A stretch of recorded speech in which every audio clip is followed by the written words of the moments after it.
should be. Okay. Hi everyone, and welcome to the T2 on Azure AI Fundamentals.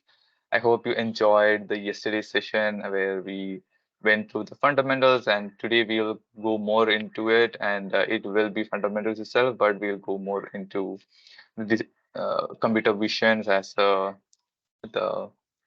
Anupama's presentation. So yeah, and I just wanted to repeat what I explained yesterday, that the recording session is going to be recorded and will be available in our YouTube channel. And secondly, there is a certificate of participation, which will you can fill out the form which I'll share in the chat box, and you will be receiving it, and that will only be shared at the end of session. So be sure to be till the end to receive the certificate of participation. And if you're somebody who's not having access to chat, please do join the community and let me know about the issue so that I can share you the form link. And that's it. And if you find the today's session useful, please do join the community so that you can participate in the upcoming sessions as well. That's it. And with that, I'm giving the mic to Anupama to go on and continue with where we left off yesterday. Over to you. Cool. Thanks, Rock, and welcome everyone back for the second day of our AI 900, which is the like Azure AI Fundamentals, not Azure Fundamentals. So we just had a look at a couple of things yesterday. So one is an introduction to artificial intelligence. So we looked at the different aspects of like machine learning, anomaly detection, and generative AI. So how they are all part and parcel of AI. Because like a lot of people, when we talk about AI and machine learning, they think they are different, but machine learning is a subset of AI. And we also looked at some of the responsible AI principles, the 6 principles, and why that is really important. And then post that, we started looking at machine learning in detail. Like what are the different types of machine learning, like supervised machine learning, unsupervised machine learning, and then what are the like different type of models that you can create with them. And of course, we looked at like within the Azure machine learning, how do you go and provision it. And we also looked at like the notebooks, which is mainly for data scientists who would love to do the end-to-end machine learning workflow using Python. Or if you are trying to solve a common machine learning use case like price predictions and things, how can you use automated machine learning? And of course, the fallback of that is I'm not a data scientist, I'm a developer, and I would love to use a graphical user interface to create machine learning models. Then you have got the ML designer. So there were a couple of them yesterday, like even though some of the things which we talked about is machine learning algorithms and stuff, they are not part of the AI fundamentals. But I thought like I will quickly share some links in terms of like what is this machine learning algorithm that we are talking about. So briefly, I'll touch upon that, but I won't go in depth with that. So when we talk about machine learning algorithms, so there are you can actually there is a cheat sheet that you can use. So especially if you are new and if you want to learn about machine learning algorithm, so I would suggest that you take this particular cheat sheet. I'll put the link in the chat window. So you should be able to do that, and I will shortly showcase that one also. So this is the cheat sheet which I'm going to, which I shared in the URL also. You can have a look at it. So people just to think about like how do I choose the right algorithm for the problem, which is really important if you want to find create a model. So model is nothing but you will be using different algorithms and finding out which particular algorithm is going to give you the best results for your model. So the algorithms are basically there are a variety of them in there. How do you pick and choose what is the right thing? So this will be a starting point, which is the machine learning algorithm sheet that you have got. So we saw especially like if you are looking at regression or if you are looking at classification, they are part of your supervised machine learning. And if you remember what supervised machine learning was like, where you have labels associated with the data. So here there are variety of algorithms that you can choose to create the model. So here they have given in what scenarios you will be picking the which algorithm. So if you are looking for accurate faster time frames, or if you are looking for really accurate but longer time frame, training times are okay with that, then you will be choosing the different algorithms. And this is what exactly when you notice with the automated machine learning, right? So yesterday we saw like we were choosing there is a list of algorithms. We just said like don't try these ones, because sometimes you may have a situation where you will be thinking I don't need a longer training time. So I want an algorithm where I can use shorter training time. So then you will exclude that longer training time algorithm. So that's how you will make this. And this cheat sheet will help you in terms of understanding what are the different types of algorithms you have for the different type of machine learning models that you would like to create. So this will be a starting point, especially if you are trying to learn about machine, machine learning algorithms. Cool. I'll come back to this. What I want to do today before I kickstart the computer vision fundamentals is just to do a quick recap of what we learned as part of yesterday's session. So we learned quite a few things, and I want to just to quickly test the knowledge of how did we really go with the yesterday's session, and so whether people will be able to answer some of the questions which I'm going to put in front of you. It's going to be pretty quick. We are not going to take a lot of time. So what I'm going to do is I'm going to shortly share a link in the chat window. If you click the link, and basically you will be able to participate in answering the questions. And I will also share the presentation link on my screen.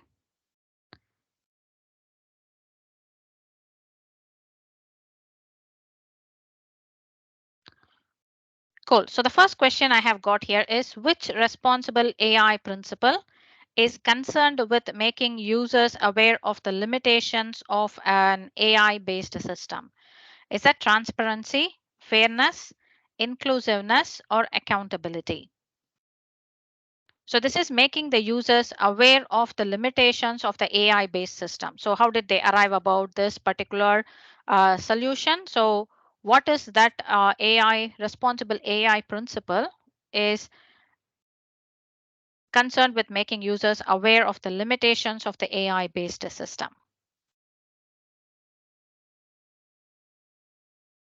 So because this is the first thing, so I will give some time, because I know how some people will be trying to get into the URL. So I'm just giving a few minutes, but the subsequent questions I'll be going a bit faster so that we have enough time to cover today's modules also.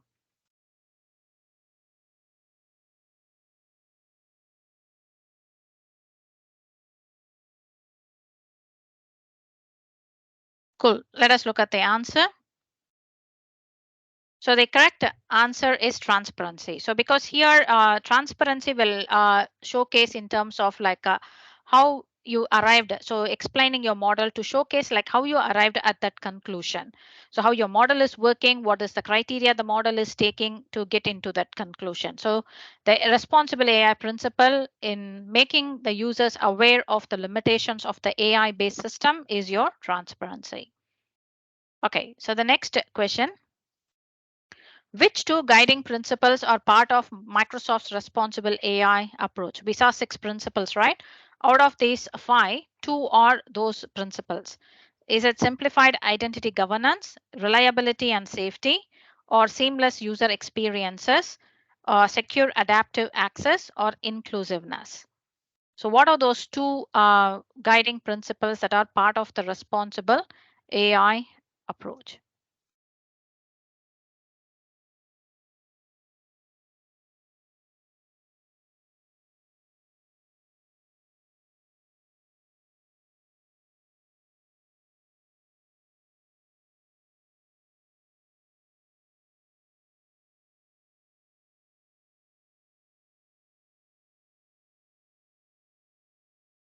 So I hope I asked for 2 guiding principles. Hope you are choosing 2 guiding principles.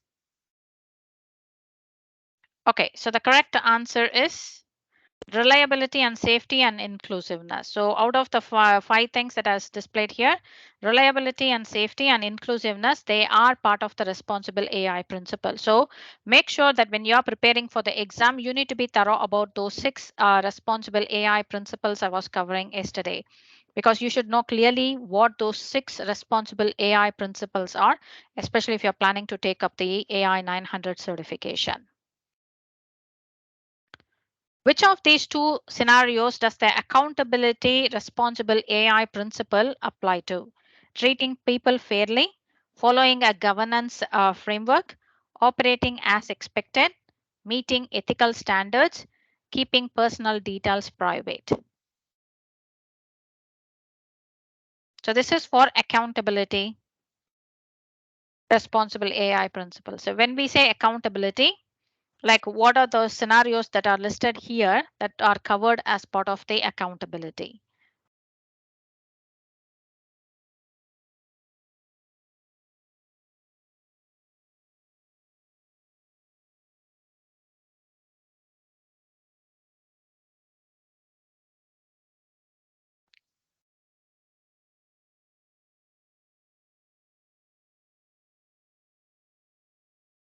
Yeah, so the link which I have provided, just in case if you haven't received the link, I'll put it in there. You can participate in an interactive fashion. You don't need to put the answers in the chat.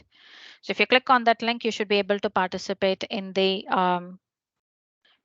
questions in here. Okay, so the correct answer for this is your following a governance framework, because governance is basically like a following best practices and things. So if your organization is taking accountability, or whichever organization, so they will have proper practices and procedures in place, and then meeting the ethical standards, because again that is more important from an accountability perspective.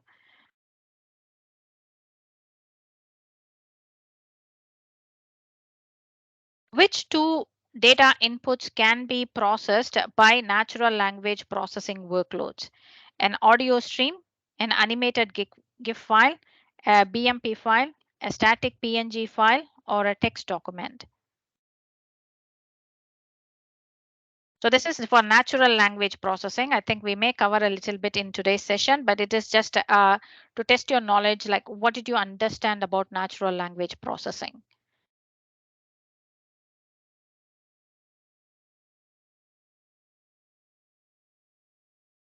Cool. So let us quickly look at the response. So it's audio stream and text document, because people either talk about something, or whether they write about something. So natural language processing is like whether it's a chat bot or a voice bot, you will be able to extract, and then you will be able to assign it with the right entities, and then you can serve the user. So it is an audio stream or a text document where it is going to be a chat or a voice. For which scenario should you use computer vision? Detecting abnormalities in health scans, translating commands into actions, discovering financial system fraud, finding relevant information to an answer to answer a specific customer question.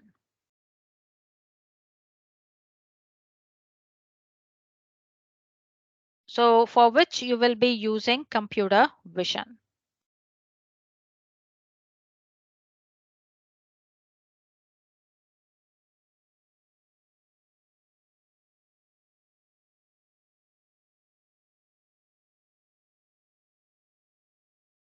So computer vision is about scanning images and things, right? So definitely it is going to be detecting your abnormalities in your health scans. So that is basically like you will be looking at things around the images, and then you will see like, oh, okay, so there is a difference between the scanned images. So this is something. So it is more around inferring based on images.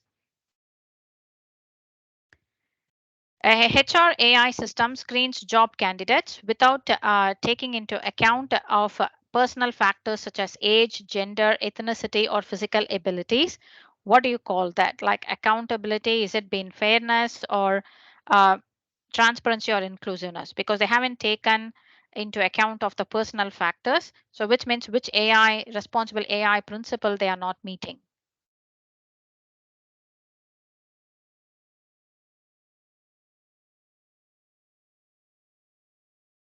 Cool.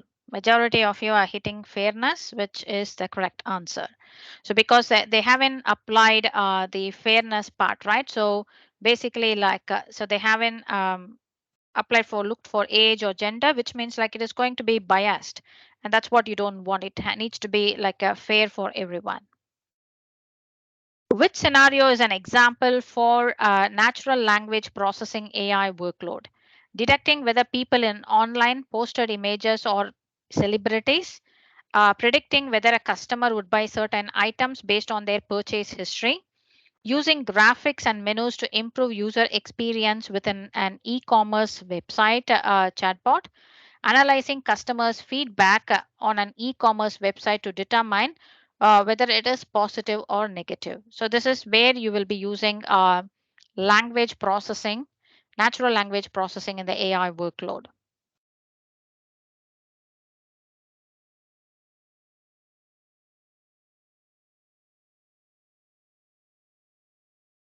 So one of the thing I would say, like whenever you are taking up the exam, like whether it's Microsoft exam or any type of exam, is like you need to just keep looking at like what are the things that you can eliminate, and then what is the right answer that you can pick it up.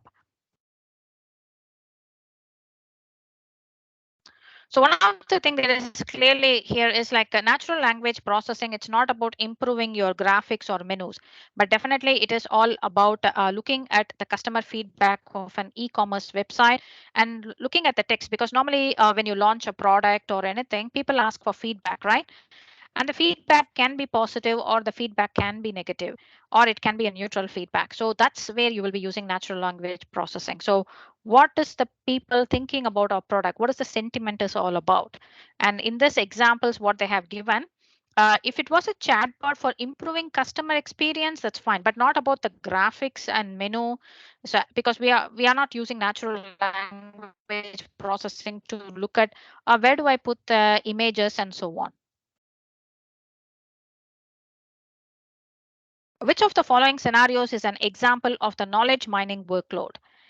Gaining insight into potential liabilities from an unstructured set of contract documents, enabling voice assistant capability in a travel booking application, identify spoken languages in published multilingual audio files, or identifying commercial brands on published video files. So which one of the following scenario is an example for knowledge mining workload? So knowledge mining is gaining information out of a variety of data sources that you have got. And so this is which particular workload here is a good example for a knowledge mining workload.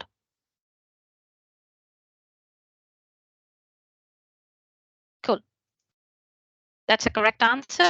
Mostly everyone has got you right, which is gaining insight. So this is like you're looking at a lot of contract documents, and these are unstructured contract documents, and looking for opportunities where you can get better insights from those documents. And if it is unstructured documents, it can be images, audio files, video files, cognitive search, knowledge mining. That's how it is all related. Which of the following is an example of a computer vision workload?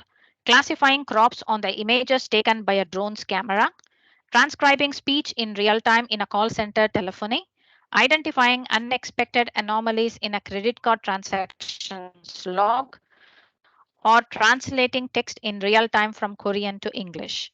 So, which is an example for a computer vision workload?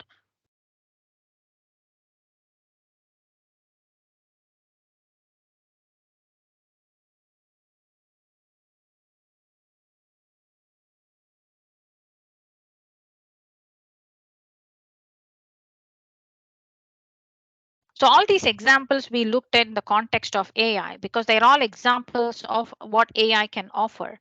But if you look at specifically computer vision, it's all about dealing with images. So how do you extract information out of the image? Or how can you identify patterns out of the image or like a videos? So here it is going to be classifying your crops based on the images taken, because then you can easily identify, oh, this is paddy or this is maize, or so you can classify the crops based on the number of images that you take from the drone's camera, and then you can train them. Which scenario is an example of the anomaly detection workload?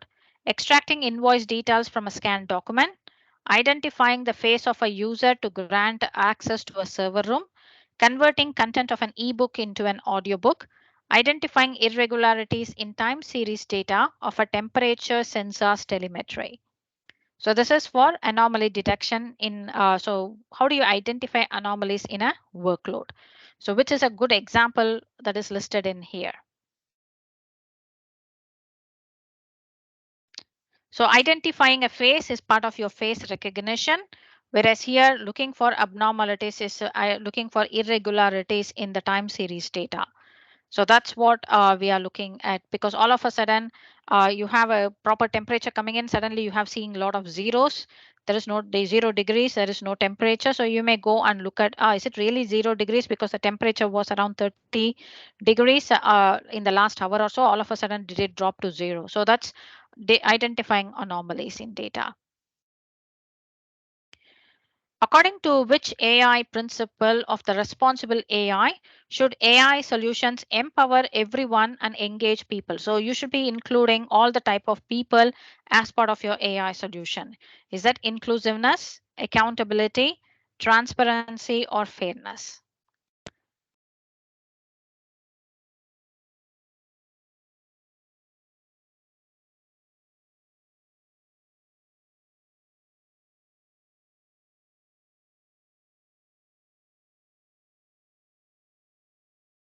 Cool.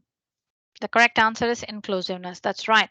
Irrespective of whether they are disabled people or whether they belong to different ethnicity, doesn't matter. Still, you have to include all the people in your AI solutions. A company gives clear explanations of how the banking AI system works and what factors it considers when approving mortgage loans. Which a responsible AI principle it's called? Fairness, transparency, accountability, or inclusiveness.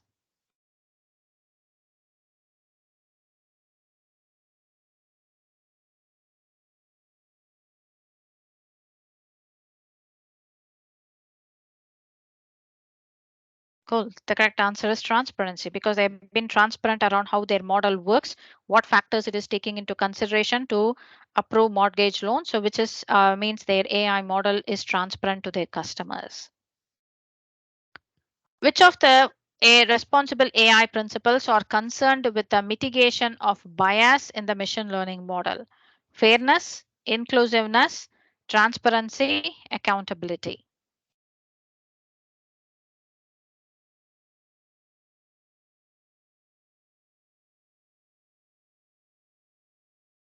That's right. When we talk about bias, it is going to be your fairness. A company carries out rigorous testing and deployment management of the AI system that powers a driverless taxi solution.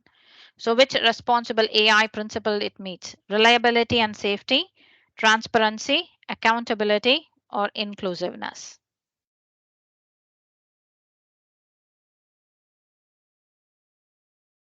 Impressed. I think everyone got it right. So that's good. So that wraps up what we wanted to look at. So it was pretty good, because I think this is some of the things. So if you notice it, so you need to understand those 6 responsible AI principles. Look at the different like artificial intelligent AI services that you have got on Azure. Which AI service is used for what? So these are all the key things that you need to understand when you are looking at taking up the AI 900 exam. So this is just to give you a glimpse of what type of questions like they you can expect in the AI 900 exam based on the modules that we are covering. One more thing we will look at, this is in the context of machine learning. So if you can take up this link.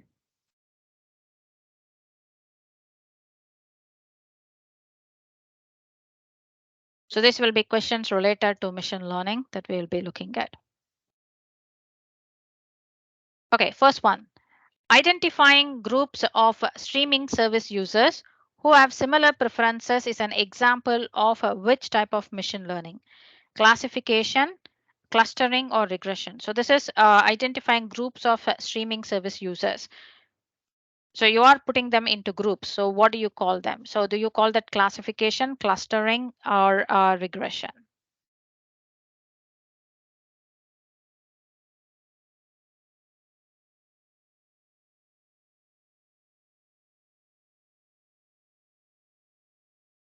Correct. The correct answer is clustering because you are grouping them together. So it's not like an yes or no or an integer response that you're getting. So the answer is clustering.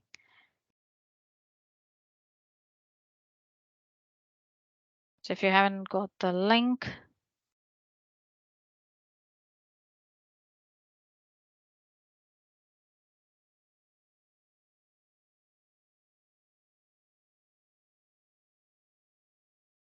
okay, so the next question. Grouping together online shoppers with similar traits for targeted marketing is an example of which machine learning scenario? Clustering, classification, or regression?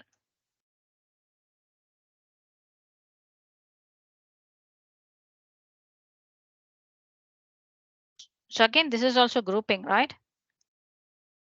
Why is classification? Because we are still grouping people with the similar traits.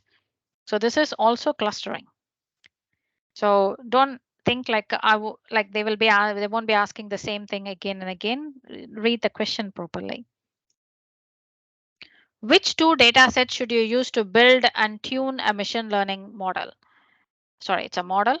Testing data set, validation data set, Azure Open data sets, or training data set. So the two data sets that you use to build and tune a machine learning model.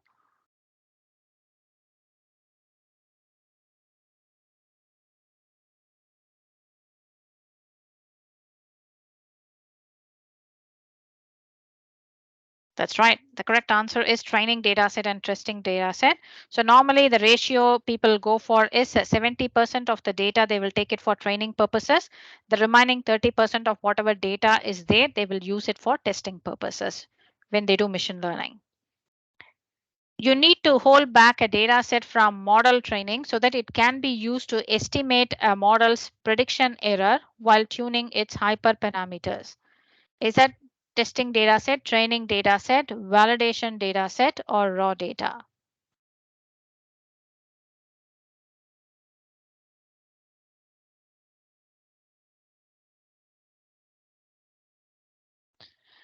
So this is neither testing nor like a training because this is more around from a validation perspective. So we will be using it as a validation data set. So sometimes you may take some things, keep it aside just from a validation perspective. So you will be using it as the, for model training, you may use some data set for validation purposes, which is the validation data set. Analyzing X-ray images to detect whether a person has got pneumonia is an example of which ML scenario? Classification, clustering, or regression? So whether the person has got pneumonia or not. So if you are trying to detect that, do you call that as a classification, clustering, or regression?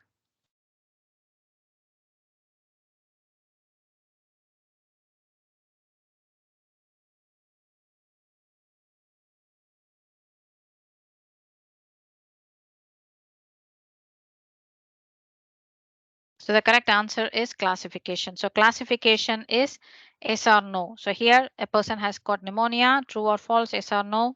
That's classification. Okay. Which two best practices are implemented by AutoML by default to protect against overfitting? Model complexity limitations, use of more data, use of fewer features, prevention of target leakage, cross validation.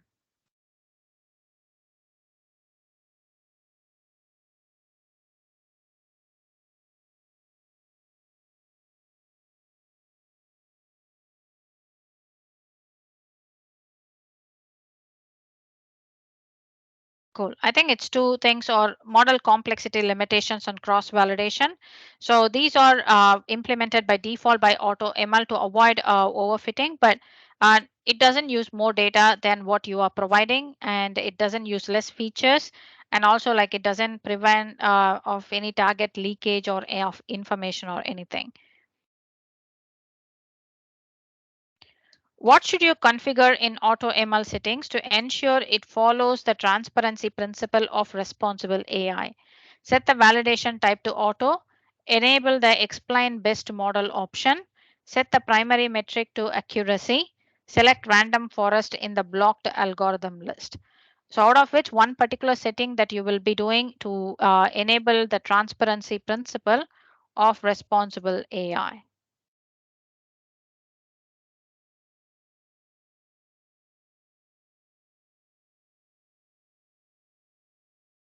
Cool. I think most of you got it right, which is enabling explain the model. So explain why that model is the best model. So if you're asking for explanation, that is going to make it easy because when your customers is asking to explain, it is easy to explain. Processing new tweets to categorize them as positive or negative is an example of which ML scenario. Classification, clustering, regression.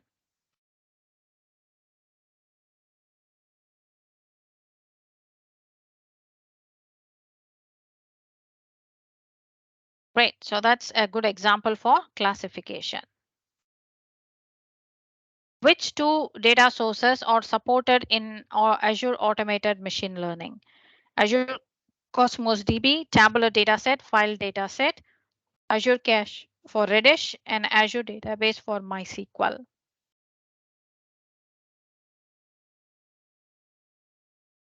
Unfortunately, you didn't have much time to play with AutoML, so I will give you the answer for this.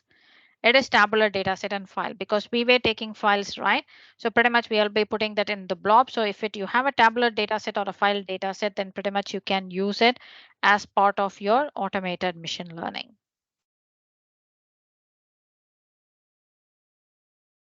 Which ML type should you use to determine the amount of credit to give to a customer? Regression, clustering, classification.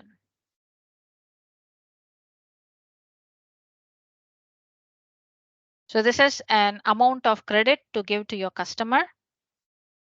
What is the ML type that you use? I think majority of you are choosing regression, which is right because it is predicting a numeric value. So in this case, the numeric value that you are predicting is the amount of credit that you need to give to your customer. Your dataset has multiple numeric features whose values are on different scales. Which component should you add to the training pipeline in ML Designer? Clean missing data, select columns in dataset, clip values, or normalize the data.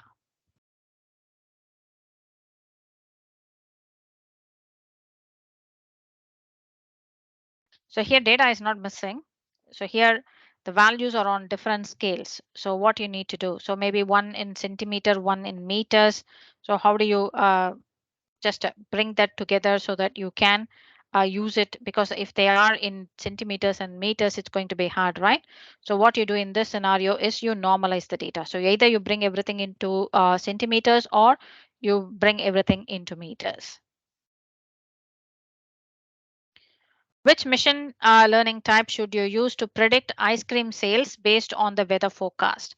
Classification, clustering, regression.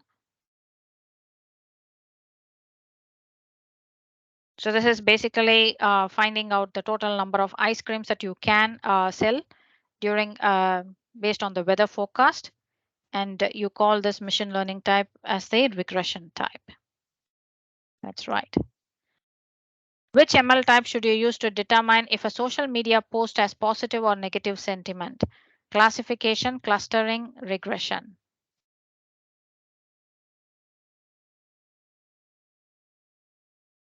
Very good. Classification.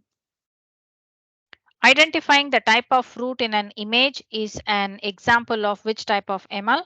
Clustering, classification, regression.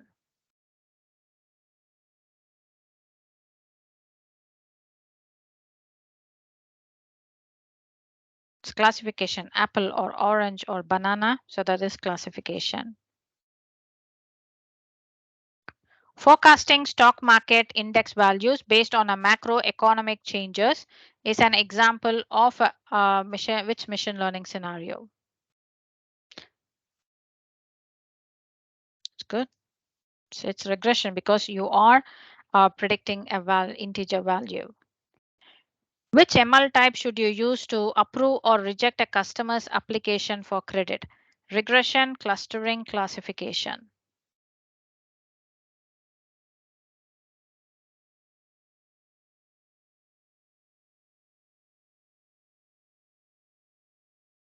It's classification because you are approving or rejecting. So yes or no, true or false, approve or reject, they are all part of your classification.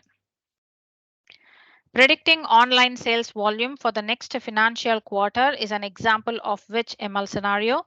Classification, regression, clustering. Again, predicting a numeric value is regression. Predicting the stock price based on its historical trends is an example of which ML scenario? Clustering, regression, classification. I think by the time you finish this particular quiz, you will be thorough with what is clustering, what is classification, what is regression. And that is the idea behind this quiz, basically. Cool. So we have come to that final conclusion. So that's pretty much what we covered as part of yesterday's session.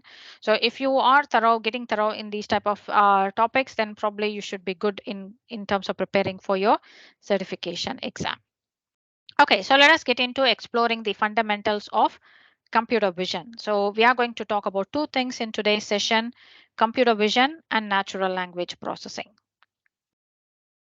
So we'll talk about computer vision concepts, and then eventually we will get into like looking at what are the different computer vision solutions that are available on Azure. So let us look at the concepts. Yeah, I'll talk about the certification related details towards the end. So park that question, Ronald, and I will provide you the responses for that towards the end of today's session. So basically, what is computer vision? So what do you really get out of computer vision? So one of the thing computer vision allows you to do is it is core part of artificial intelligence. So which means like things that you are able to see, you can make sense of it. So if I want to give you an example, right? So basically like for an if you take an image from an AI perspective, it is basically an array of pixel values. So these numerical values, as you can see here, they are used as features to train the machine learning models to make predictions about the image. So whether it's an image or a video, that's what is being used. So in terms of like this. So what are the different types of applications of your computer vision? So there are many ways that you can make use of computer vision. So the thing is around describing an image. So computer vision has the ability to analyze an image, and it can detect the objects in the image. It can read like a human readable phrases as well as sentences that it can find from an image. So if you look at this example, right, so you can use computer vision to say like general, like classify common objects. So to normally what I tell people is like a computer vision is something, suppose if I want to know whether this is a fruit or this is a vegetable or this is a vehicle, is this a car or this is a motorbike or something. So the generic objects that can be easily detected with computer vision. Do you have a person there? Is it a male? The person is a male or a female, that it can detect. But what it can't detect is you can find a dog, but you can't find it can't detect the breed of the dog. Similarly, it can find there is a fruit and things, but it can't go further, or a flower in there, but it can't say like, oh, what is the like what is the flower type or species type of that. So those things, so computer vision can't do that. So computer vision can do generic objects. To give you an example from a real world scenario, right? I was talking about the utilities or the power company where we wanted to go and take the meter readings. So computers vision will be able to extract the image, like the meter reading from image. But what it doesn't detect is this the meter? How does it know when I upload a photo? I can upload my photo, right, and have a number in there. So that is not a meter reading, right? First thing is it has to detect whether that image has got a meter, which is like a power meter. And then the next step is like, oh, extract. If it is you are a power meter image, then you extract the like what is the value out of that image and store it. So that's where computer vision can do the second part, which is extracting the value. But what computer vision can't tell me is it a electrical meter, or this is that legacy meter I'm talking about, which is customized to my organization, right? So to do that, I have to use two different cognitive services. We'll talk shortly about custom vision. With custom vision, I can train the images by labeling them and tell this is the legacy meter, this is the legacy meter. I can upload 30 photos or images of that legacy meter, and I can label them to say these are the legacy meters. So computer vision can detect only generic objects. Custom vision, I will be able to train the images for any specific objects that I need to. Like classic example is like I will use custom vision if I want to identify the breed of the dog or a cat, or if I want to identify the species of the flower family it belongs to. So those are all custom vision. But identifying whether there is a mountain in the image, there is a dog in the image, there is a cat in the image, like generic objects, computer vision can do that. So when you look at it image, things like I can detect there is a taxi in there. I can detect there is a bus in that image, a cyclist is there. And I can also look at like a person with a dog, but it won't tell you like what is the breed of the dog. Is it a lab or is it a whatever breed it is? It can't detect that. It can recognize faces, and it can recognize the text, which is the optical character recognition, or what we call it as OCR. And some of the other things it can also do is landmarks, which we saw yesterday, celebrities, and also like brands. So if you have logos and things, it will be able to detect that quite easily. So that's something that you have to keep in mind when you will be using computer vision. So when we talk about computer vision services, we have a combination. So basically, it is a part of the vision services. I told you like with cognitive services, we have a vision category. Within vision category, I have a computer vision, custom vision, face, and forms recognizer. Microsoft have moved forms recognizer from computer vision to what we call it as applied AI services. I'll talk to you what is applied AI services shortly. But just keep it in mind, the computer vision, custom vision, and face, they are part of your vision family or vision category. Okay, so we looked at computer vision, what it is. So computer vision is basically doing image analysis. So you will be able to recognize faces, you will be able to recognize objects in the images. You can do cropping, which is nothing but if you want a thumbnail of an image, you will be able to do that. And also what you can do is like what we call it as a OCR, which is extracting text out of images. Custom vision is another one. So custom vision is where you will be able to just train your own images. So you can go and train, you can upload a list of images and then you can train in them. So I'll just quickly show you this example. Just give me a sec.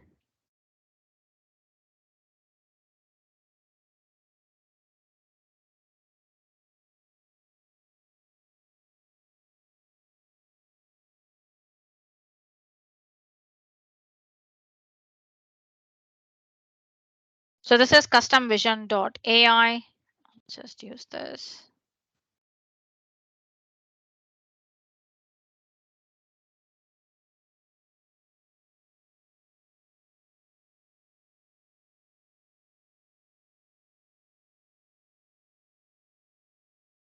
Okay, just bear with me.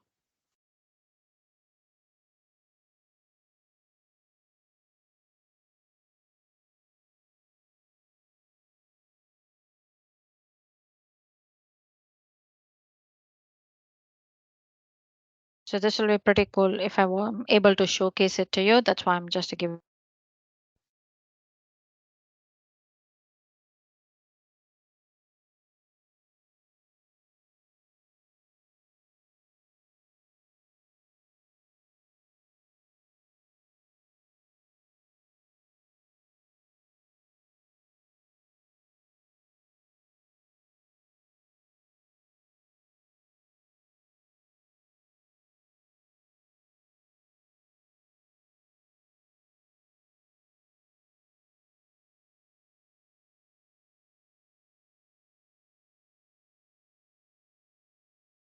So I'm lucky I was able to get this. So this is basically the custom vision.ai, and definitely you need to have a Azure subscription if you want to practice or do anything in here. So here I can try my own, I can create my own model. So what I'm going to do, give us a project name is maybe a test vision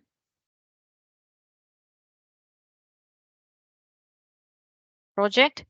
And yeah, I'm going to use a cognitive services. And what I'm going to do is I'm going to do classification, and it will be a multi-class classification, which means each image will have a single object that I'll be tagging. So one of the things we are doing here is supervised machine learning.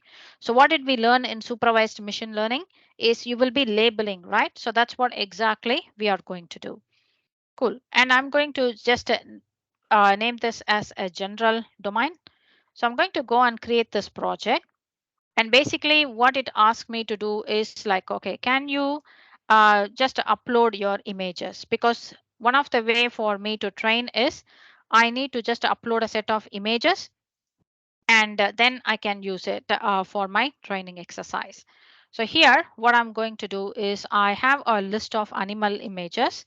I'm going to use this animal images because whenever I upload an image, I want to make sure like the model I'm going to create is able to detect whether what type of animal it is based on my training.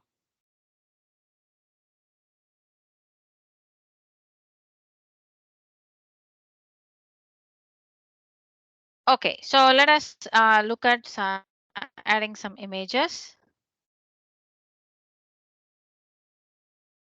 So I have some elephant images which I'm going to upload first. So you can see, and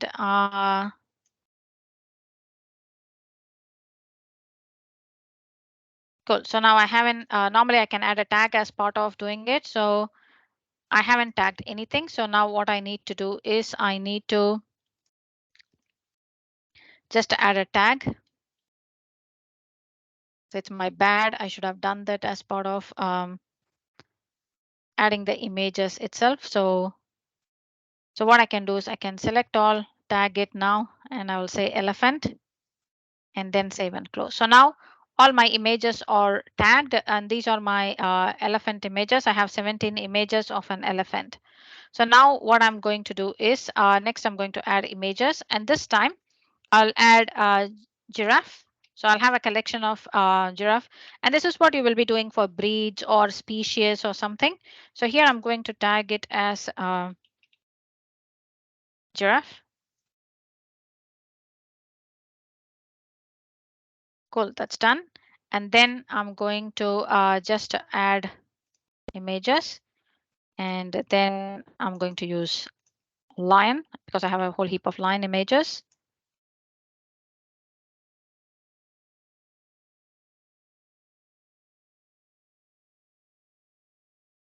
Cool. So now all my images and everything are tagged, and you will be able to see a combination of all the three in here.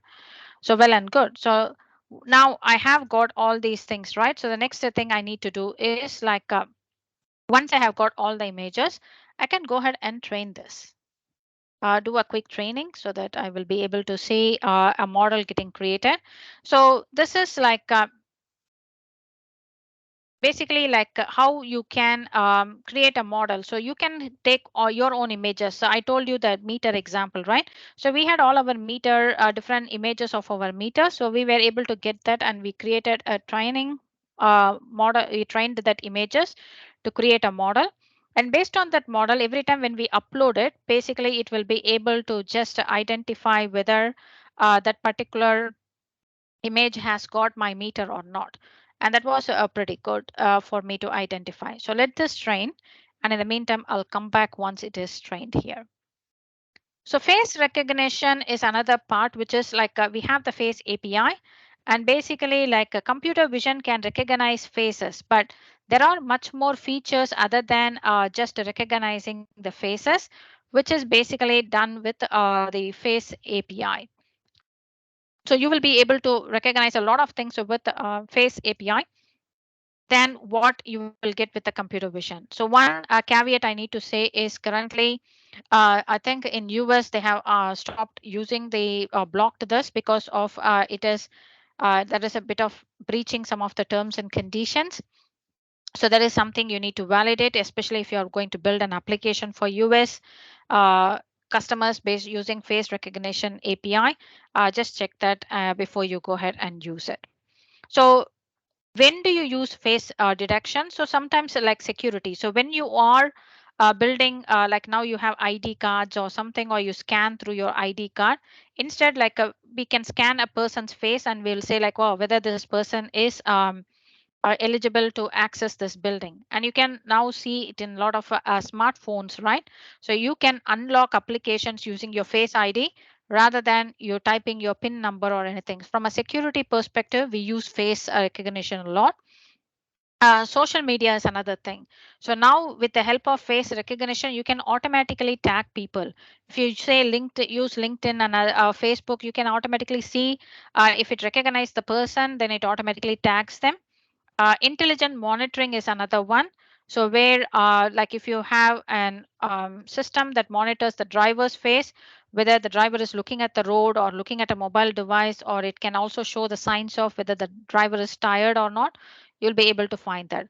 So there is a lot of like when you are using it in a responsible AI fashion, facial recognition is a useful technology that can improve security, efficiency, as well as your customer experiences.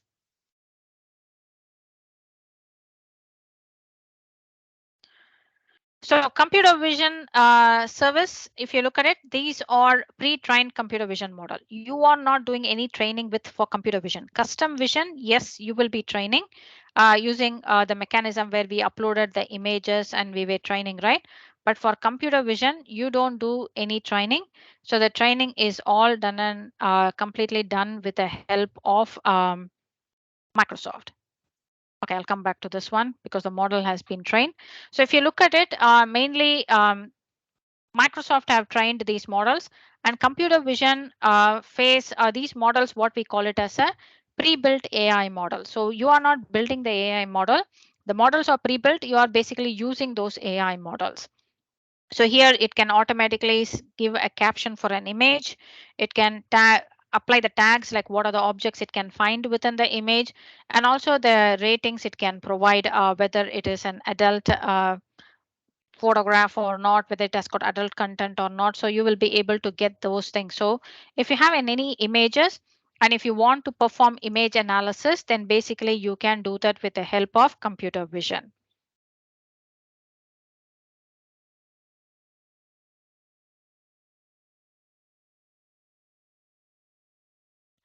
And also like you have things like text detection and OCR capability that is also part of your computer vision. Custom vision is what we were doing. So we said like computer vision can determine there is a fruit, but it can't tell whether it's an apple, orange, grapes, or banana. But if you want to train it, you can do this. So two things with custom vision you can do. One is image classification or object detection. So in our example, we uploaded images, right? But each image had only one object, one particular image in there, like either a lion or is it um, what is it? It's a giraffe or elephant, right? But sometimes you can have a single image which has got all the three animals in there. That's what we call it as object detection. So you can train models using image classification or object detection with computer vision service. So when you are creating a new project itself, you need to choose whether you are doing a classification or object detection. So when you have multiple objects within an image that you want the model to detect, then you will be drawing quadrants like that for labeling purposes. Or this shape you are seeing this is a banana. This shape you are seeing this is orange, and this what is an apple. So you will be training 15 or 16 images, but each image will have all the fruits or one or two fruits, and then you will be labeling them, and then you will be marking them using the object detection model. So you can create both the type of models using custom vision. So here you are going to train your models like this. And now this has now completed the training. So I can do a quick test. So if I browse a local file and if I upload a picture, and it is going to tell me using the model to say, based on the image you uploaded, it has got 99.7% probability it's a lion. And you can see that in here. I don't know why that 0.2 probability was with the elephant, but so you can see based on the highest probability percentage, you can go with that. Similarly, if I choose an image of, so now this is detecting saying based on this, I could find 99.6% probability this is an elephant. So there you go. So this is what we did with the meter example I told you, right? So we created a custom model using the different meter images that we have got. We labeled them. So whenever we uploaded an image which the customer sent it to us, we decided this model helped us to find out, does this image contain the meter that we are looking for? If so, then we will send it to computer vision to extract the text. If this itself is failing and it says like, oh, this looks like a dog image, not a meter image, we will reject it. We won't even go to the next step. So now you can understand, yesterday I was mentioning to you, you can provision cognitive services resources where you can provide in Azure, you can go and provision a cognitive service, or you can do an individual cognitive services resources you can provision separately, like I can do separately for anomaly detection, language, and so on. So in my example, I wanted to use computer vision as well as like custom vision. In some AI solutions, I may use a computer vision and also like a speech API. So in that case, I will be using a generic provision, a generic cognitive service resource. But if I have specific use cases where I'm going to just to use only the vision services, I will go and provision just a computer vision or a custom vision like that. So Azure AI allows you to do that. If you are using multiple cognitive services in one solution, go and provision a cognitive service resource. Otherwise, if you're using only one particular cognitive service, then you go and provision that cognitive service. And this is a classic example where you will decide that, am I going to use multiple cognitive services in my solution or not?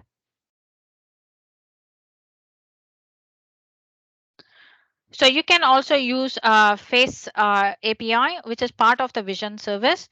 So where you will be able to just find out to, so currently, if you look at it, to support Microsoft Responsible AI principle, and facial recognition is under a limited access policy.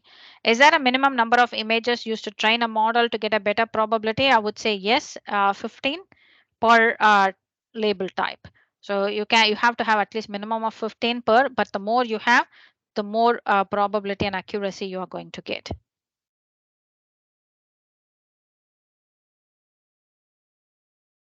So this is with the computer vision. If you have handwritten text information, you'll be able to extract the text out of that. Um, Forms recognizer, this was originally under the vision category, but now Microsoft bundled it under what we call it as applied AI services. When I say applied AI services, what is the difference between that and cognitive service? Applied AI services mainly services that are used to solve one problem. So if you take cognitive service, right, I can use it for different type of problems. So the meter issue, OCR reduction, a lot of business problems can be solved with that. Forms recognizer is doing only one purpose, which is extracting information out of forms. So if you have PDF based forms, it will be able to extract the text out of the forms. That's the only thing it can do. So this can be like the form can be like a physical form that you're filling, or it can be a receipt, it can be a passport document. So all these are the use cases which forms recognizer does. So applied AI services, they are services that are specific to solve one particular problem. Even I think anomaly detection, they are folded that into the applied AI services. So forms recognizer service is pretty cool service, because if you take a lot of organizations, they still deal with paper-based forms, and you want to get rid of paper-based forms from these organizations. And the best way to do that is integrating that with the forms recognizer service. So this can extract the data from the paper-based or the PDF documents, and then it will give you an output as JSON. So, and then that JSON format that you can incorporate in your applications or do, so you can basically extract the text out of it. That's what it is. So There are some pre-trained forms that are available. So US, the different country passports, because these are standard documents, right? US based receipts and stuff, they can be easily detected using pre-trained models. So pre-trained model is Microsoft trained everything. But sometimes some documents are specific. So my organization may have a document form that we have created for our customers. This is not a document that is applicable for the entire world. It's only specific to my organization. During that time, I'll create a custom model and I will train my forms so that it knows exactly from what are the areas from where the text need to be extracted. So I can create a model using forms recognizer service. So you can use pre-trained models for common forms that have been, and if you go to Microsoft website and look for forms recognizer service, you will know what are the common documents where you can use the pre-trained models. And then for the documents that are specific to your organization, you can train a custom model with your own forms.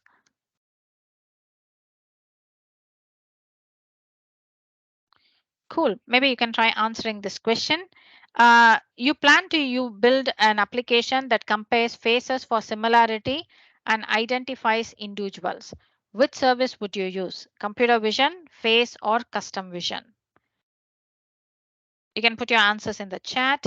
That doesn't matter.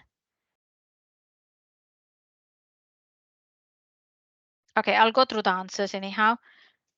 This is face because I think if it is just detecting a face, computer vision can do that.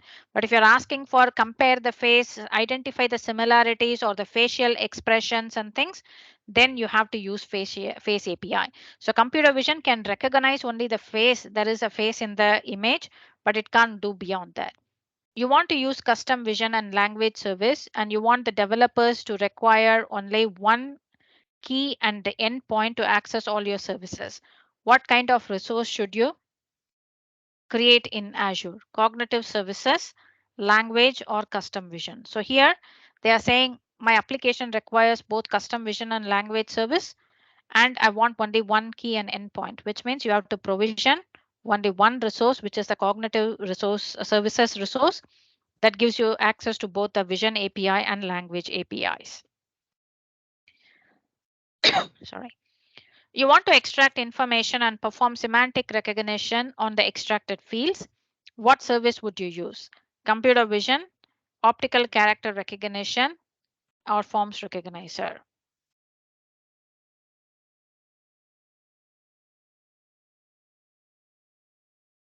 Yeah, so this is going to be forms recognizer.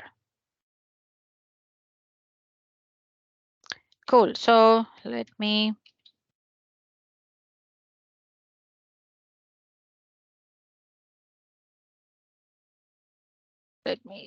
get this one ready.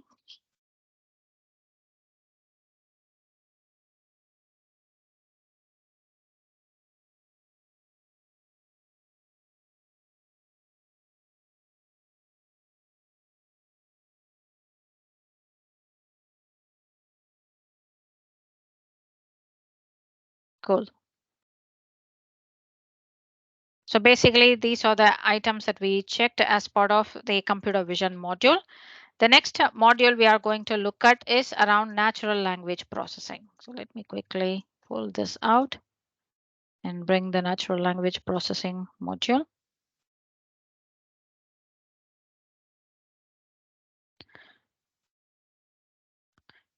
Cool. So with natural language processing, there are a couple of things I wanted to point you around. I think we briefly talked about what natural language processing is all about. So we'll look at exploring a little bit more about NLP. So if people use NLP, it's nothing but natural language processing. So what is natural language processing? So analyzing the text is a process where you will be looking for certain things around gaining insights about the content of the text. So there are many text analytics techniques that we do. So text analytics itself, if you take it, it is a AI process where you can look at a certain text and then you will be able to extract insight out of that. The first and foremost is like doing a text analysis and entity recognition. So suppose if I give a phrase, right? And it what it can do is it can automatically identify some of the key entities in the phrase. So I'm talking about a place if I talk about like a Rome or Egypt, and then if I talk about some buildings around that, so it can recognize the key entities out of that phrase. Or if I want to give you that coffee example, right? So where I said like, oh, I need a flat white with two sugars. So where the coffee type is entity it can detect, and so then sugar is another type of entity it can detect. So this is what natural language processing will be able to do that. It can also do what we call it as sentiment analysis. So suppose like when you are talking about like getting feedback and you give a social media text to this model, then basically it can determine the sentiment analysis on the text to see whether it's a positive, negative, or a neutral sentiment. It can also identify the key phrases from the text, which can also be a main talking point. Sometimes, like you may give a whole piece of text and say, like, okay, give me the main talking points in the text, and you will be able to use NLP to do that. And also you can do translation, you can do things like speech recognition, and also like a semantic language modeling. So these are all the things that you can do with natural language processing. A little bit I want to talk about that is like if you want to do text analysis or natural language processing, right? What is the cognitive service that you will be provisioning? So you can either provision the cognitive service, which is the generic resource, or you can there is a resource called as language service. So you can go to the Azure portal marketplace, search for language service, and if you provision that, then probably you can use that service to do any of these activities. First thing is it can do language detection. So basically, like it will be able to find out if you give a text, right? It will tell you like in which language the text was written. Is it in English? Is it in French? Or is it in German or any other languages? It can do sentiment analysis as we saw. It can do key phrase extraction, entity recognition, whether it's a date and time, phone number is in the text, or a place is in the text. So it can identify any of that information quite easily. The next part when it comes to NLP is conversational AI. So sentiment analysis is one part. The second part is conversational AI. So when I want to talk about conversational AI, so this is where I will be talking about the chatbot and things. So this is basically where I can create chatbots, and I can just say like, okay, what is some of the key things that I can get out of that.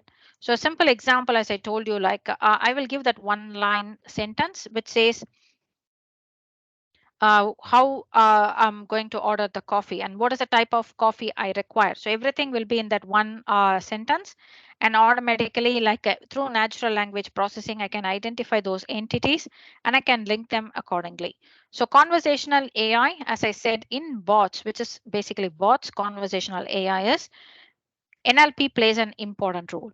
So if you remember the statement which I made yesterday, like anyone can write a bot, but if you want to write a proper bot, then you have to understand NLP and you have to incorporate NLP inside your bot. So where you don't want to repeat the same question again and again, basically what you will be doing is using NLP, where with the natural language processing, the machine will be able to understand the way how the human communicates, and then it will be able to extract the information that it requires through that particular communication phrase. And bots can be engaged with multiple channels. So we talk about like a chat bot is one mechanism, but also voice bots is also is another mechanism. Like you have looked at Amazon, like Alexa and stuff, Cortana. They are great examples where you talk to the bot and then it is going to do that. So you can ask them to play a music, play a video for you, and it is automatically going to do that. So NLP plays an important role whether you're dealing with chatbots or voice bots. So when it comes to natural language processing and conversational AI in Azure, what are the different cognitive services that are available?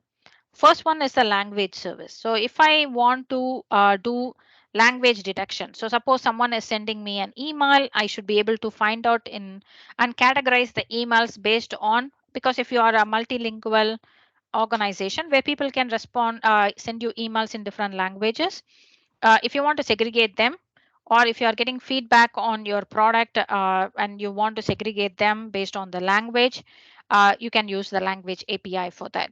If you want to do entity detection, sentiment analysis, question and answering is another cool one. So basically, if you are having a product manual, right?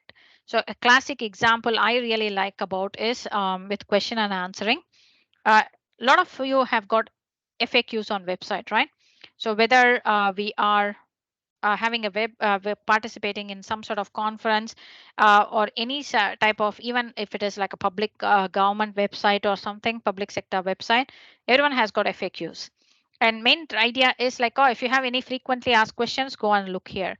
How good it would be, like rather than me going and scrolling through pages and pages of questions, I have the ability to ask a question and it gives me the answer. That's what question answering really give you. So you can create a chatbot based on FAQs, and you can just provide that interface so that people can ask questions. And one cool thing that it can do is you can convert your product manuals into chatbot. So when I buy a new television or a refrigerator or something, like I always get a product manual. I hate that to the core, because suppose if I want to look at how do I operate a remote, I have to I don't know which how many pages I have to scroll through to find out how to operate it. But if I have a simple chatbot which takes me directly to exactly how I have to do certain things, that would be pretty cool, right?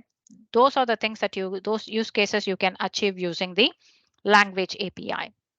On the other hand, the speech API, which is part of the cognitive services stack, you can convert text to speech. If you remember the call center example which I gave you yesterday, where the person is speaking and I want to get a transcript out of that, so I can convert the speech to text. And this is a classic use case where I can use this API, get the transcription, and then attach it to my CRM system, and vice versa. So if you have a text and then you want to put it into speech, you will be able to do that. Text translation is another point. So I can speak in one language, and if I want to translate it in 3 or 4 different languages, I can use the translator API to do that. And there are 100 plus languages that are currently supported with the translator API. Last but not the least is Azure Bot Service. Again, previously it was under NLP, and now Microsoft have bundled the bot service under the applied AI services, similar to what we saw with the previous example. So in here, the Azure bot, like the forms recognizer. So in this case, the bot service is called applied AI service, is because with the applied AI service, bot is actually solving one problem, which is just introducing a chatbot to communicate and improve your customer experience. And that's the reason it is now bundled as part of the applied AI service. And you use the Azure bot service resource in order to create a chatbot. So if you are planning to create a chatbot from scratch, which I told you, like me and my friend, where we are working to create a coffee chatbot. We worked on the early stages where it didn't have proper NLP integration, but the current Azure chatbot, like a bot service, is recognizes NLP and integrates with the NLP really great. So you can build really cool chatbots which understands conversational AI really well with the integrated natural language processing. So you can build really great bots using Azure Bot Service. Just one quick question I have got. So a lot of organizations have got self-service capability, right? So you will be able to do things by yourself. Why do we really need chatbots? Why chatbots were so famous? Like, what is that problem that it is solving? While, yes, I can pay my bills with for my insurance company, and they have given me an app to do that, and then the thing. So what is chatbot is trying to solve? Yeah, customer care. But what I'm saying is, like, apart from customer care, providing that 24/7 support. Because sometimes, like, I can be using it, right? Can be like your assistant. Yeah, that's right. That is one important thing also, like because I can do a lot of things using self-service, right?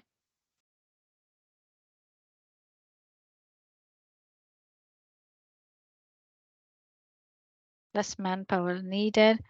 Look it from a like that is all from an organization perspective, right? Look it from a consumer perspective. What is the advantage that the consumer get with chatbot apart from the 24 by 7 support?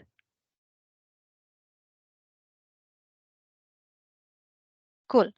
So one of the thing I feel like what is the chatbot provides me is like I don't need a lot of apps installed in my phone.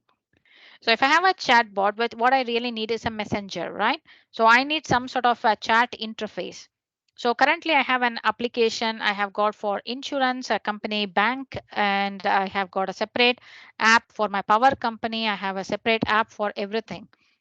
But if all my companies have got a chatbot, insurance company, banking company. And if I just say like if they expose the chatbot via the different channels that we talked here, so whether it is like a web chat or an email or a voice chat or and so via Facebook or WhatsApp, and so that's what our teams.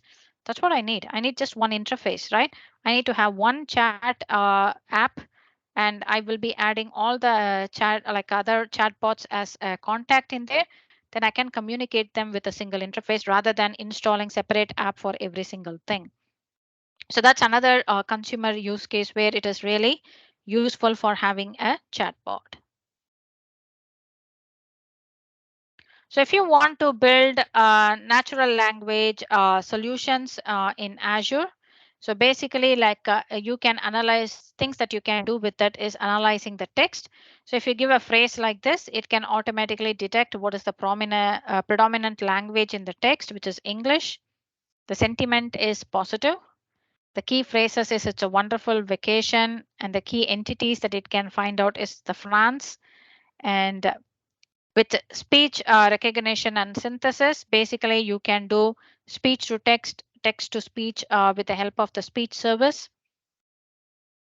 With the translator service, you can translate a single source language into multiple destination languages. So here it says one language, but here if you look at it, like if you you can convert it into multiple languages in a single API call itself. So now like your mind starts to think about, oh, okay, I can use this into these type of business scenarios, right? That is the main advantage of cognitive services. And one important thing I also want to talk about is like a lot of people think if you want to do AI, you have to start a greenfield project. So basically, brand new project. That's what we call it as greenfield project, which is not the case. With the help of these cognitive services, you can take an existing application and you can make it AI enabled. And that's what we did with a lot of our customers with the contact center thing. So they already had like a CRM application. What they did was they had an area where they can type the notes.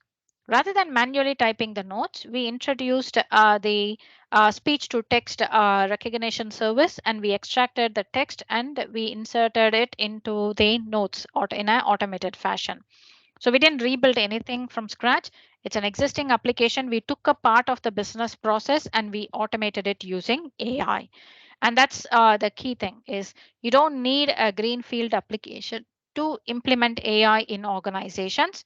You can take an existing application and make it as AI enabled.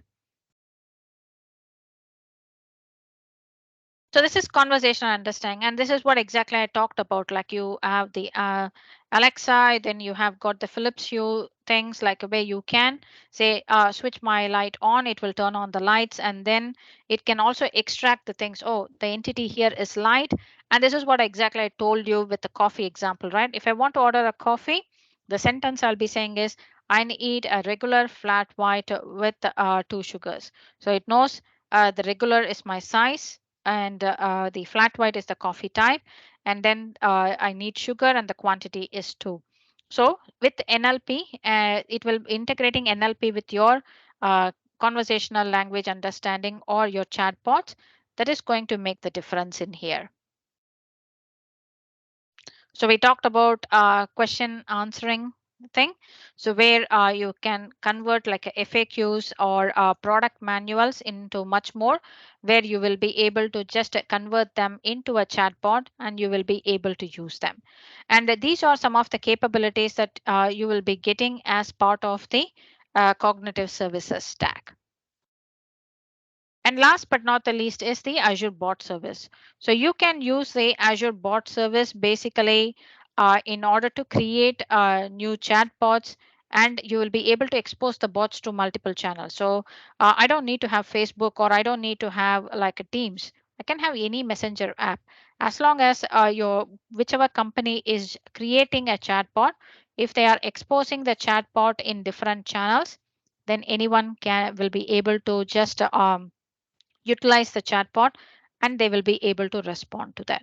So that is the key point that you need to understand. So the main thing out of the AI fundamentals is like with AI, you can do a lot of things. Like when we talk about extracting images, in getting information out of images, and with the help of cognitive services, you'll be able to integrate and enable AI enable existing applications. With machine learning capabilities, you can create your own models and then you can train and you can make decisions using those models. And then you have the conversational AI that you can do with Azure Bot Service. You can do anomaly detection using the anomaly detector service. Then you have got the forms recognizer. And last but not the least is the generative AI, or what we call it as the chat GPT or Azure Open AI capability. I want to quickly show you some demonstrations related to Azure Open. I think yesterday I showed you around how you can use the Open AI, where you ask a question and pretty much say like, okay, write an email or write a report for me, and it will automatically so create the content for you.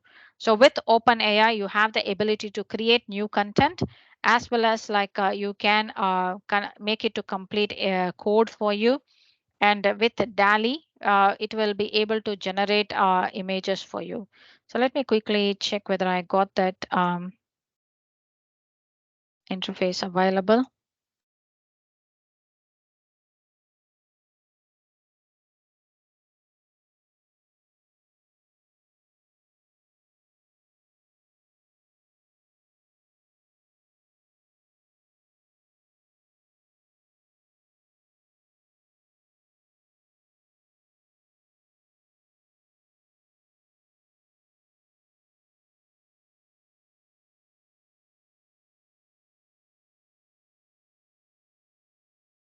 Cool. So this is the chat GPT. Just give me this.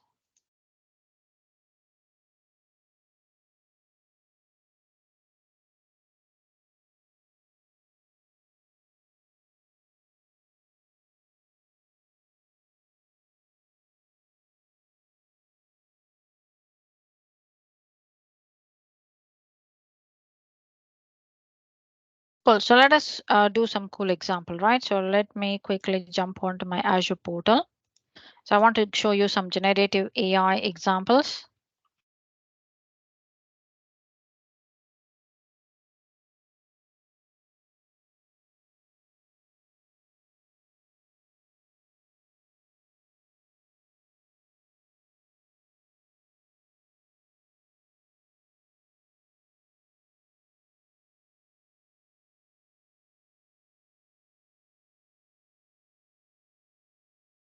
I hate multi-factor authentication, but I have to just respond to that.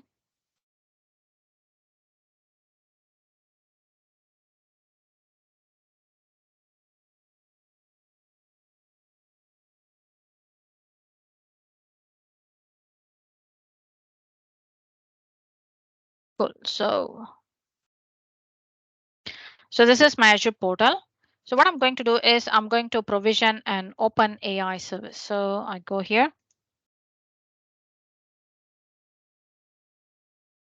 Cool.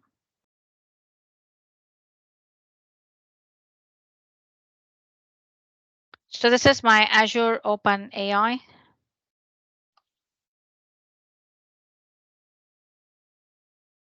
So you can even filter it to say like, okay, just to show me this. So this is the Azure Open AI. I'll go ahead and provision this.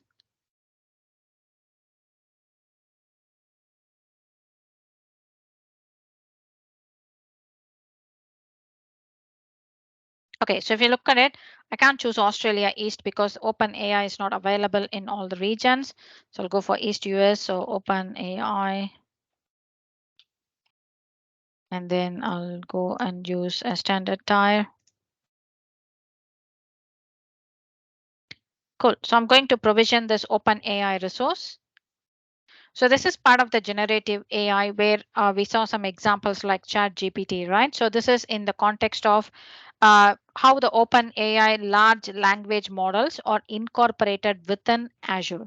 So what Microsoft did is they partnered with the open AI and said like, okay, we have this platform and you can run or train all your large language models, which is LLM, we call it. So if you see the word LLM is basically large language models, pretty much you can use the Azure platform to do that. So which means like now all those large language models of open AI, they are available on the Azure platform, which opens up more capabilities in terms of integrating with other Azure services or using Active Directory as an authentication mechanism and so on. So now what you can do is once this deployment is completed, we should be able to see some of the capabilities what OpenAI provides to us. So this includes, like let me open my OpenAI Studio.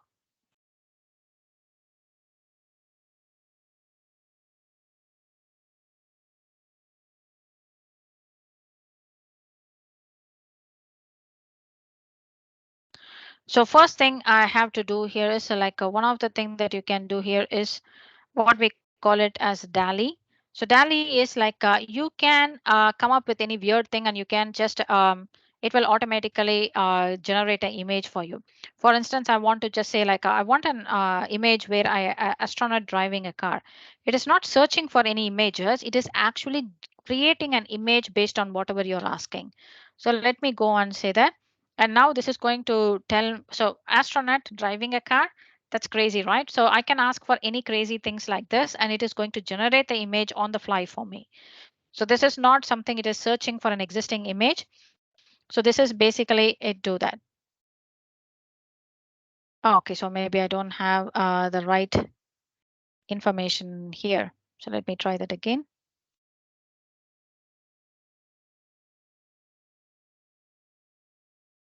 Didn't I give the right subscription? Let me check.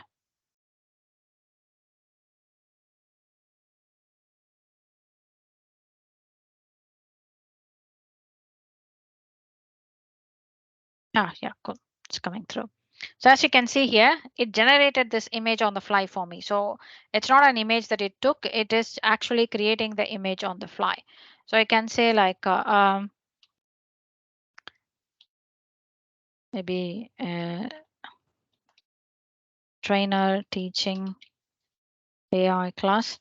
This is just a random text I'm typing. I'm just asking for, can you generate an image based on the text I'm typing? And that's what DALI is capable of doing. So DALI can generate images on the fly like this for anything that you ask. Uh, Watercolor of maybe this Auckland Sky City, which is, so now this is going to just to generate the image on the fly. So this is the Auckland Sky City in New Zealand. And so as you can see, this is, I said specifically, I need a watercolor of that, not a normal image of that. So then it is actually done a watercoloring of that. This is on the fly. So that's what DALI can do. The other things it can do is like you can create, so these are pre-trained AI models.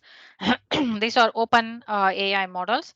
So I can go and select an existing models. Okay, I want to use model name saying GPT-3.5 and just say create the model. So normally what happens is once the model is created, I need to give at least 5 minutes because if I go and try to use the model without 5 minutes, uh, it will throw an error because it has to initialize. So to give you an example, here I can just go and say I'm an Xbox assistant. So basically, we asked a single question to say how much PS5 is there. So you have one question, and it says basically, if you are an Xbox assistant, these are the similar question you can ask. So you can feed it through some questions. Um, how do I charge my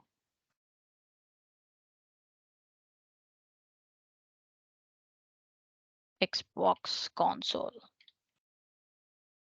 So now I can ask this question. So as I told you, right? So you need to wait until 5 minutes. Sometimes the API will not be respond immediately. You created the deployment. So if you wait for 5 minutes, then probably it will respond to it. The point I wanted to highlight in this example is here I didn't ask, it doesn't know like how to answer it. I didn't give it any question to say if someone asks you how to charge an Xbox console, this is the answer you need to give. I just gave some example to say you need to act as a Xbox console, like Xbox assistant, right? I can ask any Xbox related questions to this now, and it is going to use that large language models it has been pre-trained with, and it is going to extract the answer for me from that, and it is going to provide me answer as if it is a Xbox assistant. So previously what we used to do is we used to train, and then it is going to chatbot is going to respond to it. But now you can create chatbots and you can create assistants with generative AI where it is going to use the pre-trained information and going to be making it available for us. So let me try again. I don't think I had 5 minutes already, but nothing wrong in giving a try. There you go. It's now started answering. So Xbox console doesn't require charging as they are designed to plug into a power outlet. However, if you're referring to the Xbox wireless controller, you can charge it by connecting to a console to a USB cable. So I didn't give any of the answer, right? So now it is acting as a Xbox assistant. I can also go for a an empty example. And now I'm going to say you are an generative AI trainer. Okay, example, what is generative, or maybe instead of saying that, what is chat GPT? Chat GPT allows you to generate your, so something I can type. This is basically just giving some examples to say behave as a chat GPT. So I will save this, and now I'll refresh this. So now I can clear chat. So now I'm going to say like, what is generative AI? So now I just said like I didn't tell what generative AI is, but I should just say like, oh, you should act as a generative AI trainer. So now it knows like I have set the context showing if I ask any questions related to generative AI, you are going to act as a generative AI trainer and give me answers. Okay, so what is ChatGPT?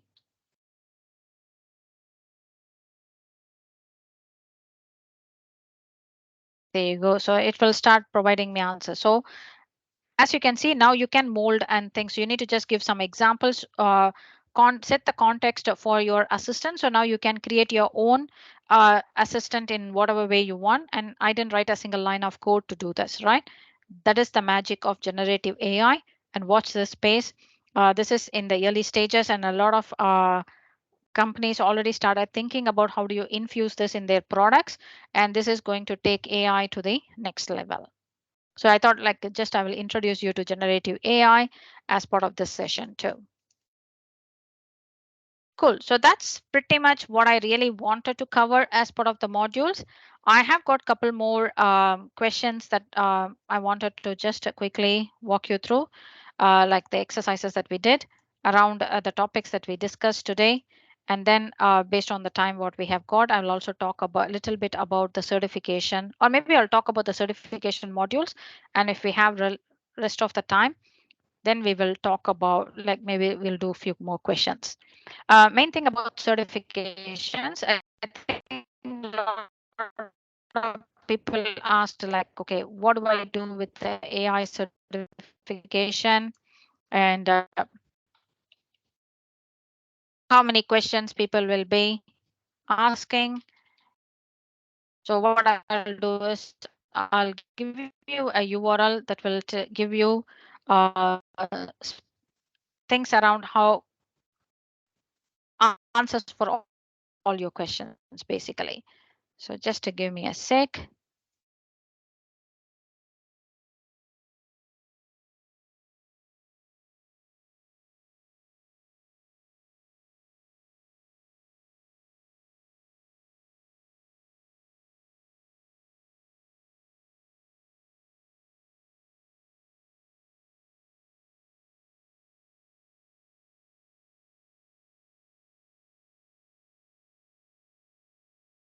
Okay, so let me get this.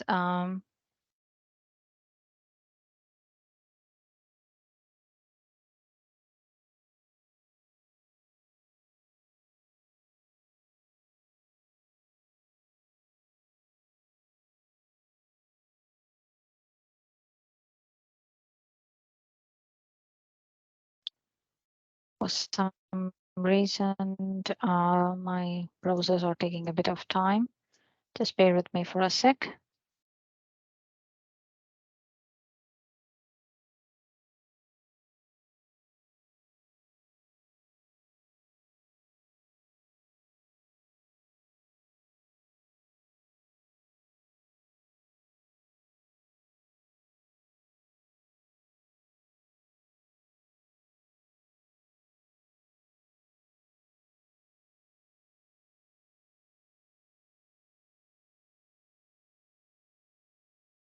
Okay, cool. So here is the thing. So one of the thing people just say like, okay, what is the certification process for Microsoft certification? So this link has got all the details that you have been asking. So that's why I said like, okay, I'll take it towards the end of the session. So main thing is not about what why you want to get certified. And so basically like if you want to know about the exam duration and what type of questions it will be asked. So if you are taking fundamental exams, the duration is almost around 45 minutes. But if you take like that's exam alone, take into account the other things in terms of like how long you have to be sitting for the exam is around 65 minutes. You can take breaks and it tells you how you go about taking the breaks. Another cool thing is like the exam sandbox. So when I was taking up my Microsoft certification exam the first time, I didn't have anything like this. So if you're not sure and if you haven't taken the exam before, this shows you how the certification software actually works. And if I click on this link, it should show me the demo software. So basically, like you get a feel of like when you get into the exam, how does the software Microsoft exam interface will look like. So you can play with this and you will be getting an idea. So I accept the terms and conditions.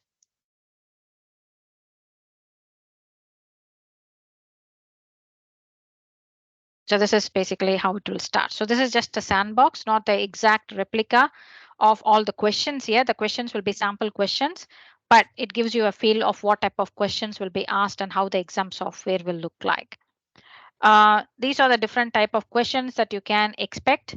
So not all the question types will be coming, but it gives you an idea what type of questions will come. Labs are not included in the fundamental, so don't worry about that.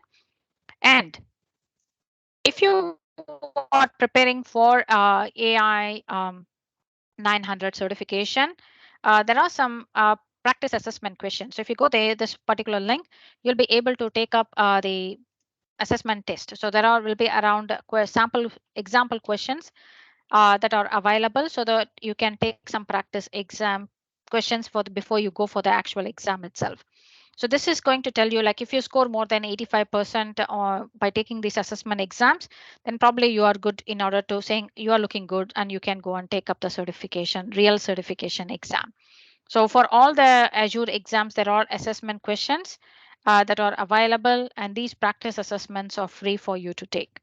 So that is something to keep in mind. So these are some of the references, the link which I gave you. it gives you everything like what are the things that you need to get prepared for before you take up the certification exam and so on. So use that link, and number of questions are there. So somewhere between 40 to 60 questions, that's what they will be asking in the exam. There is no exact count of saying, oh, if it is only going to be 40, 42, 44 or something, but definitely it will be somewhere between 40 to 60. And that's what you can expect if when you're taking up the certification exam. So any other questions, if you have got, put that in the chat window. But with the remaining time we have got, I'm happy to just post you with some more sample questions, especially around the topics that we looked into today. So I think there are some. No, so they're not going to expect you to have a bachelor's degree or master's degree. And to be interesting, like I see a lot of LinkedIn posts where my friends' kids, they are taking up Microsoft certification. They are studying in school and colleges. So that's not a mandatory thing. In terms of the participation certificate for this webinar, and you will be getting that information from Surak shortly. So yes, you will be getting some sort of participation certificate, but the details, Surak will be mentioning it once I wrap up my session. But you don't need a bachelor's degree for taking up Microsoft certification, because I know the young achievers or kids who are still studying in school, they are taking up the fundamentals exam, and it's quite interesting to see. Is this beginner friendly? Yes, but beginner in the sense at least you need to prepare.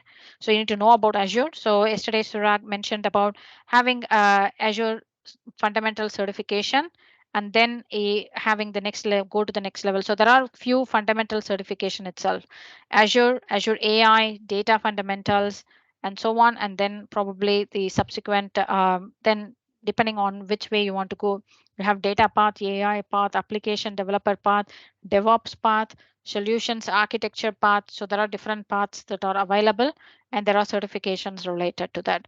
And of course, Power Platform is another stream of its own. Okay, so let us look at some questions, right? So I'll look at this questions part and we will wrap up the session. So I'll paste the link in the chat window.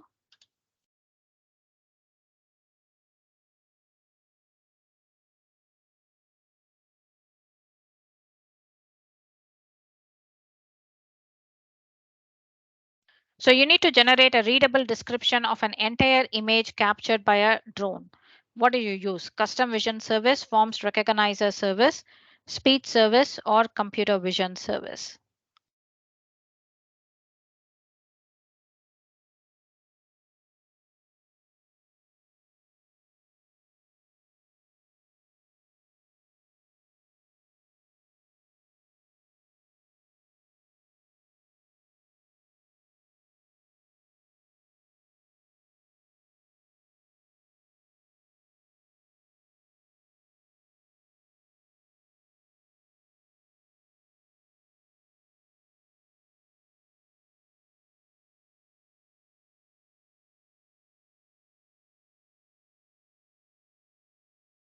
Cool. So it's computer vision service, which is right. Identifying a type of garden bird in an image is an example of which computer vision service solution, like object detection, image classification, optical character recognition, or image. I think I have put image classification twice in here. So is it an image detection or a classification? So identifying a type of a garden bird in the image.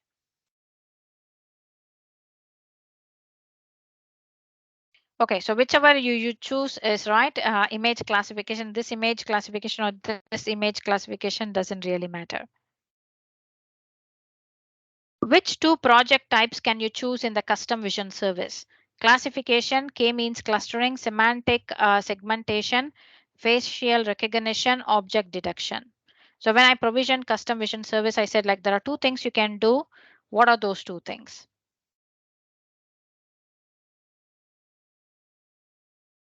So when you create a project, you can either go this way or that way.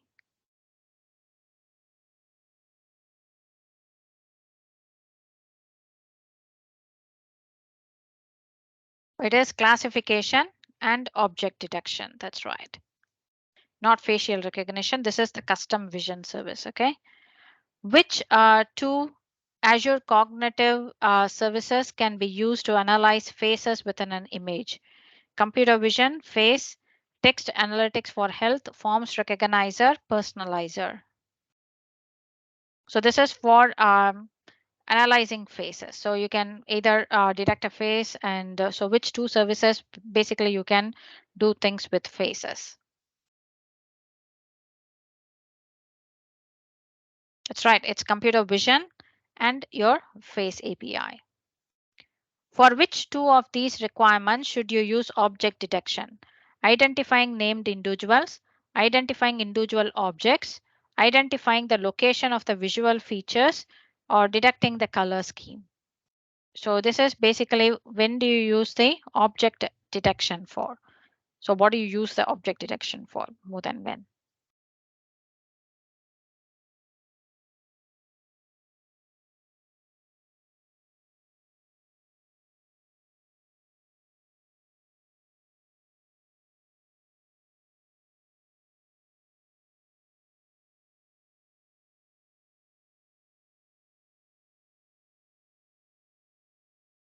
So this is for identifying individual objects, and if you want to identify the location of the visual features, like basically where these certain things appear, you use the object detection for that. Which scenario is an example of the use of object detection? Tracking seasonal migration of animals from drone cameras, extracting address details from scanned postal envelopes, finding answers on customers' questions in a bot dialog screen, verifying employees based on their voices. That's right. So this is basically identifying the seasonal migration of animals, which animals are getting migrated based on the different seasons using the drone cameras. You need to build a butterfly image classifier using your own set of images and labels. What do you use? Sorry, it's not bind, it's Bing image search, video indexer, custom vision, or computer vision. So this is you have to use your own set of images to build a classification model. That's right, you'll be using custom vision for that. You need to identify the dominant colors in online images to check if they influence the popularity of featured products. Do you use forms recognizer, computer vision, custom vision, or personalizer? So this is for online images. This is not the images that you are going to train. So you need to identify the dominant colors in online images to check whether they influence the popularity of featured products. Unfortunately, it's not custom vision. It is computer vision. Computer vision can find out background colors, dominant colors used in an images because they are generic things that you can identify. So you don't need to specifically train for those things. With computer vision, you will be able to do that. You need to use the Azure Cognitive Service to automate the data extraction from a scanned copy of sales receipts, and you want to minimize the dev efforts. What do you use? uh, Custom vision, computer vision, text analytics for health, forms recognizer.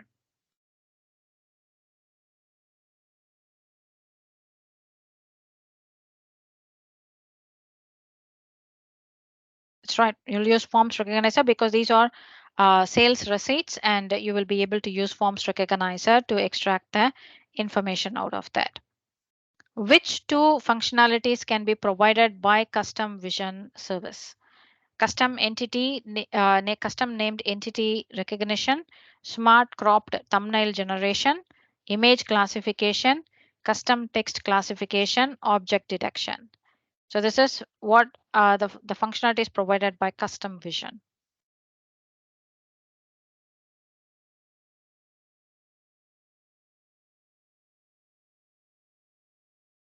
That's right. It's image classification and object detection. Those are the two things your custom vision. So you will should never forget, when you say custom vision, the two things it is supporting is image classification and object detection. Whether it's a project or whether it is what functionality is, they are the two things.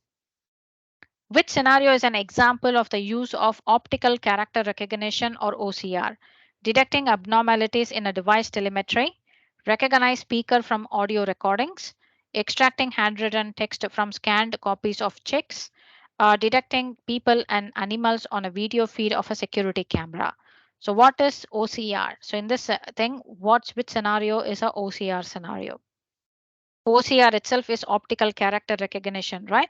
Which is basically looking for text, which means this is extracting handwritten text from scanned copies of checks. Cool. So that's pretty cool of what we have done. And that's pretty much a wrap up of our AI 900, or which is basically the Azure AI fundamental session. And hope you'd have enjoyed the last couple of days. So you would have been uh, provided with a lot of what do you say visibility around what AI can do, both like from a knowledge perspective and also from a real world perspective, how you can implement AI in organizations. We also looked at from the exam perspective some of the key things that you need to know before you take up the AI 900 certification. If you're planning to, I would definitely recommend you to do so, because it would be great that if you take up the certification and if you pass the certification, feel free to let us know, because we'll be much happy with that. And as I told you, like if you have any questions post this session, for preparation, I have shared some of the things around it. But if you need more information, feel free to reach out to me. I'm happy to help you. And yeah, all I need to see is all of you taking up the AI fundamental certification and just pass in flying colors. Make use of those assessment questions, because they are really important, and that will be a good opportunity for you to just have a think about like, am I ready for the certification exam to take up that? So take the assessment questions, which is exactly what I'm sharing on screen. And if you score more than 85 and above when you take assessment, I think you can take up to 5 times, and yeah, you're good to go. Go ahead and book the exam and take up the certification. No need to scare about anything. Just get the concepts which I covered. Just go and brush it up a bit more. And you have the MS Learn material, which is for free. And then I also showed you like how you can get a free Azure subscription. Just practice couple of labs, and there you go. And you should be able to successfully take up the AI 900 certification. And thanks, Rag, for giving me the opportunity to present the session to a wider audience. And it was great. And your participation in the quizzes also was fantastic. So thanks for everyone for joining the session for the last couple of days. Yeah. Thank you, Anupama, for the session as well. It was really resourceful to be, going through all the fundamentals, and I'm sure everybody here was able to learn a lot from these 2 days. And yeah, I have shared also the certificate link for today's participants, and you can fill out and receive your certificate of participation. Again, thank you all for joining, and thank you for Anupama for spending her time to be sharing the knowledge. Thank you, and have a great rest of the day. Great. And all the best to everyone. And thanks, Surak, for the opportunity. Happy to have you. Thank you. Then, okay, has